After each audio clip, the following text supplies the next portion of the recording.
நேர்களே, இப்போ நாம் பார்க்க போகிறது மிக முக்கியமான ஒரு செய்தி. தமிழ்நாட்டில் பாரதிய ஜனதா, பாமக, அதிமுக எடப்பாடி தலைமை, ஓபிஎஸ், டிடிவி தினகரன் இந்த கூட்டணியுடைய முடிவுகள் என்ன? தற்போது ஸ்டேட்டஸ் கோ அது தொடர்கிறதா இல்லது புதிய விஷயம் நடக்கிறதா? இன்று காலை வெளியான பத்திரிகை செய்திகள், நேற்றிரவு கிடைத்தது.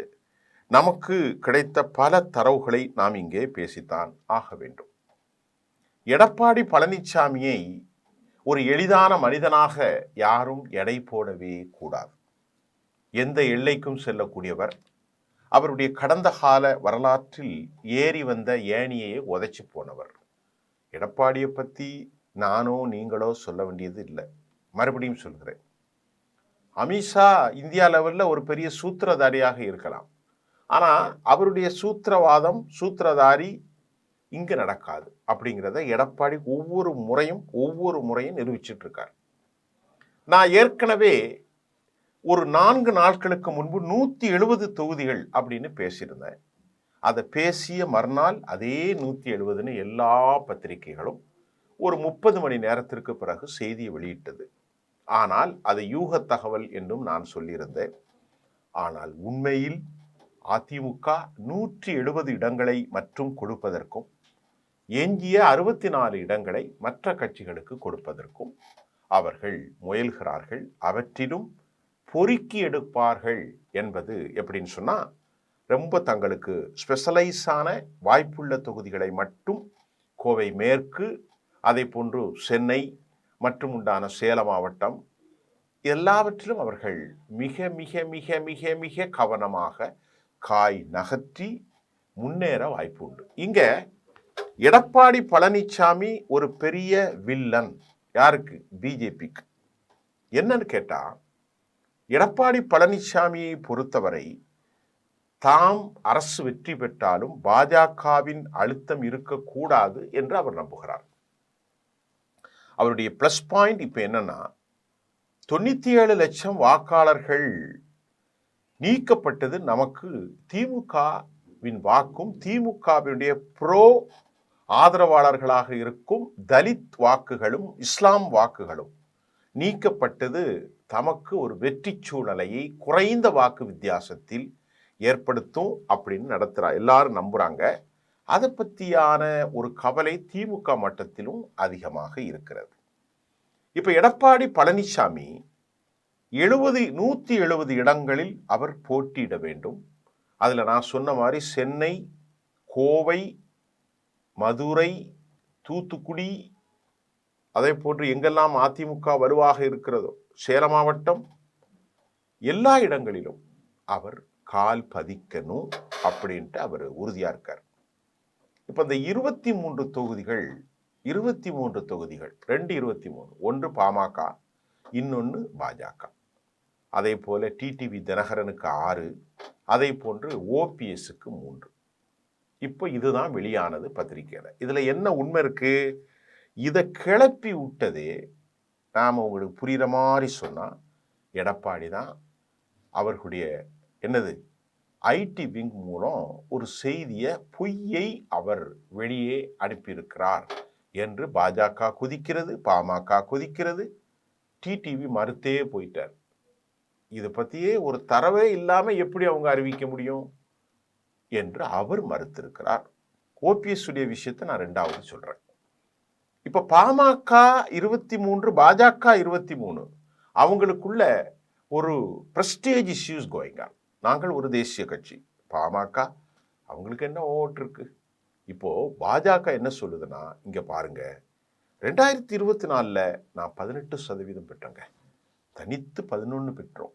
நாங்கள் கோயம்புத்தூர், மதுரை, தென் பகுதிகளில் நாகர்கோயில் வரைக்கும் வலுவாக இருக்கோம். சென்னையிலே கால் பதிச்சிட்டோமே, எங்களுக்கு அதிகமான சீட்டு கொடுத்தணும் அப்படின்னு அவர் கேட்குறார். நான் ஏற்கனவே சொன்னது, அமித்ஷாவுடைய சிந்தனை வேற ஒன்றுமே இல்லை சார். இந்த முறை ஆட்சியை பிடிப்பதில்லை அவருக்கு. நல்லா கவனிங்க, இந்த முறை ஆட்சியை பிடிப்பதல்ல. எடப்பாடி ஆட்சிக்கு கொண்டு வரலாம், ஆனால் அதிமுக வரலாம். எடப்பாடி வருவாரா என்பதும் அவருக்கு தெரியும் கூடாது.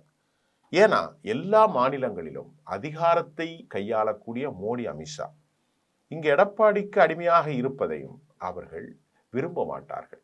ஆனா அவங்களுடைய கான்ஸ்பிரசி, அவர்களுடைய அதிகாரம் எந்த எல்லைக்கும் போகும். நல்லா கவனிச்சுக்கிடுங்க. தேர்தல் கமிஷன்ல இன்னும் இரட்டை இலை சம்பந்தப்பட்ட பிரச்சனை has been bending in election commission desk. அது ஒன்று. இரண்டாவது, இப்போது அவர்கள் சொல்வது ஏற்கனவே 4, இப்பொழுது ஒரு 10 15 பிடித்து விட்டால் ஒரு அன்சர்டினிட்டியை உருவாக்குவதற்கு எஸ்ஐஆர் மூலம் வாக்குகளை குறைத்து விட்டோம். இப்பொழுது நாம் ஒரு 15 20 யாரு கூட போட்டியிடலாம், யாருக்கும் வெளியிருந்து கூட ஆதரவு கொடுக்கலாம். ஆக நாம இப்ப ஸ்ட்ராங்கா டிக்கெட்டை வாங்கினா வெற்றி பெற்ற பிறகு அது எடப்பாடிக்கு கொடுக்கணும் என்ன இருக்கு, ஒரு கோலியேஷன் டீம் அறிவிச்சிடலாம் அப்படிங்கிறதான் டெல்லியின் நோக்கம். டெல்லி என்ன நினைக்கிறதுனா, இந்தியா முழுவதையும் வெற்றி கொண்ட நாம், கேரளாவிலே வெற்றி பெற்ற நாம், திருவனந்தபுரத்தில் வெற்றி பெற்ற நாம் இங்க வெற்றி பெறவே முடியலையப்பா, என்ன செய்யறது அப்படிங்கிறது தான் அவருடைய கவலை. அதுக்கு ஒரே வழி, அதிமுகவை காலி செய்யணும். அதிமுகவை காலி செய்து கொண்டிருக்கிறது தொடரணும். இன்னைக்கு எடப்பாடி பழனிசாமி ஒரு அணியாகவும், ஓபிஎஸ்ஐ மற்றொரு அணியாகவும், செங்கோட்டன் இங்கிருந்து போவோர் அணியாகவும், டிடிவி மற்றொரு அணியாகவும் பெருக்கிய பெருமை பாஜக. காரணம், இது சிதறுண்ட தேங்காயாக ஆகிவிட்டால் அந்த இடத்துல நாம தான். இது எல்லாருக்கும் தெரியும். எனக்கு தெரியுதோ இல்லையோ அதிமுக தலைவர்கள் அனைவருக்கும் தெரியும். நல்லா கவனித்துக் கொள்ளுங்கள். அதிமுகவை அழிப்பது ஒன்றுமே எம்ஜிஆருடைய ஆட்சியை இங்கே மறைத்து விட்டு வேறொரு ஆட்சியை கொண்டு வர முடியும். அப்ப அதிமுகவின் மேலதான் பயணிக்கிறோம்.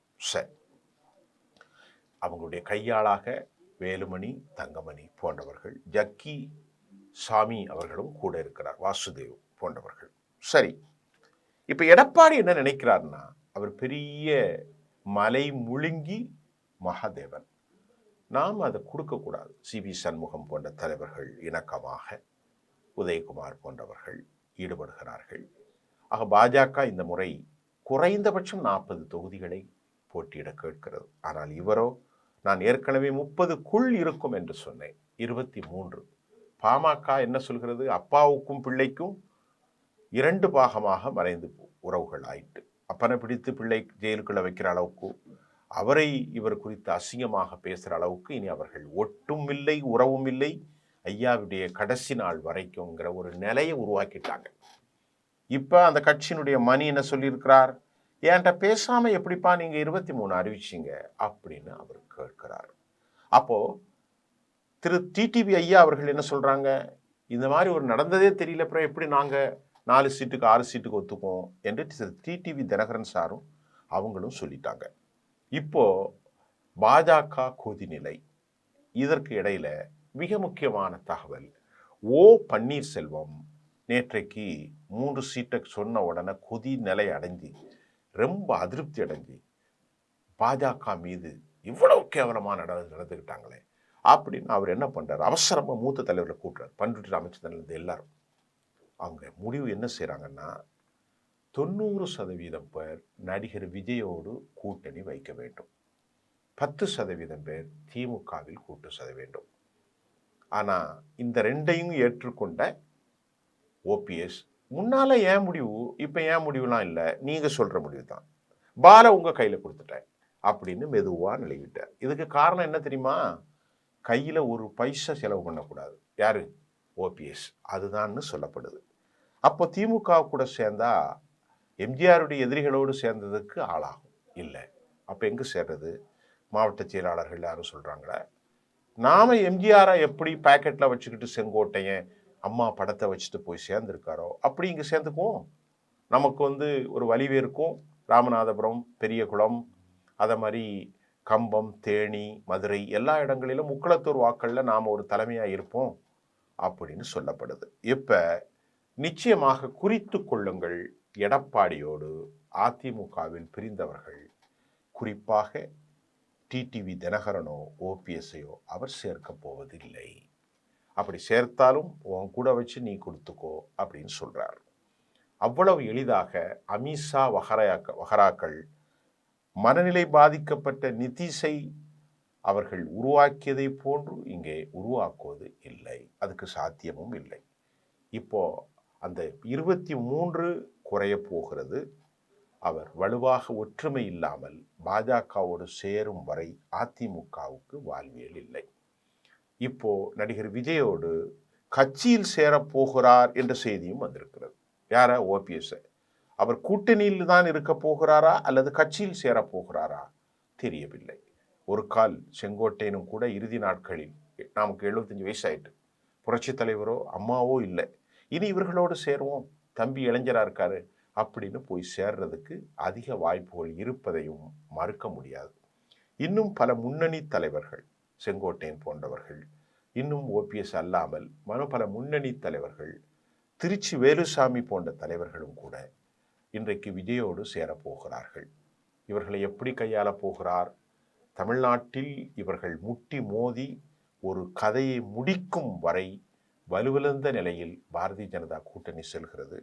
மறுபடியும் பதிவு செய்கிறேன், பாஜகவுக்கு முதலமைச்சரில் எடப்பாடியை அமர வைப்பதற்கு அவர்களுக்கு கொஞ்சம் கூட விருப்பம் கிடையாது. அப்படி அமர வைத்தால் அது தனது சீட்டின் மூலம்தான் நடக்க வேண்டும். அதே தவிர தமிழ்நாட்டில் ஒரு ஹங் அசம்பிளி ஏற்பட வேண்டும். அப்போது பாஜக 20 தொகுதிகளை கையில் வைத்துக்கொண்டு அவர்கள் என்ன செய்வார்கள்? மேஜிக் செய்வதற்கும் கிங் மேக்கராக இருப்பதற்கும் டெல்லியிலிருந்து உத்தரவுகளை போடுவதற்கும் தாங்கள் தயார். சென்ட்ரல் பியூரோ ஆஃப் இன்வெஸ்டிகேஷன், இடி எல்லா துறைகளையும் வைத்துக்கொண்டு எம்எல்ஏக்களும் வைத்துக்கொள்ள வேண்டும், தயார். அடுத்த ஆண்டு ஒரு பெரும் சுழல் சூழ்ச்சி நடக்க போகிறது. இந்த செய்தியை நீங்கள் கவனமாக பாருங்க.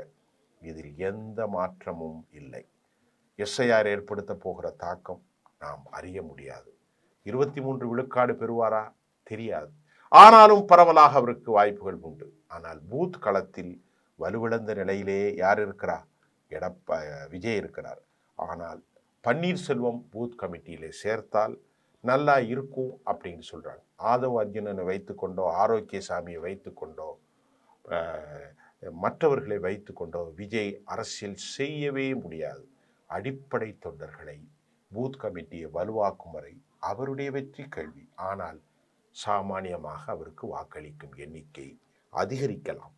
இது எந்த மாற்றத்தை ஏற்படுத்த போகிறது? தொடர்ந்து பார்ப்போம். நன்றி.